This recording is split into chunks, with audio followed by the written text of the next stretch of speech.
ওই পোলার ভাব সাথে কিন্তু আমার ভালো ঠেকতেছে না। তোর বাপের তো চিনিস, উল্টা পাল্টা কিছু যে একটা করিস একদম এক গপে দুই টুকরা করে ফেলাবো। তোর বাপের একটু মায়া লাগবে না, তুই মনে রাখিস।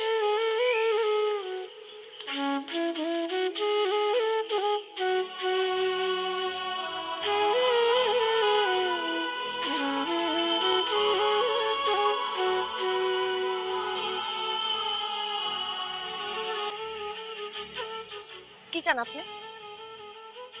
কি শুরু করছেন আপনি? বুঝো না? না, আমি বুঝি না, আর আমি বুঝতেও চাই না।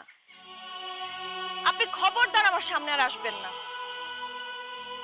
কথাটা জানি মনে থাকে।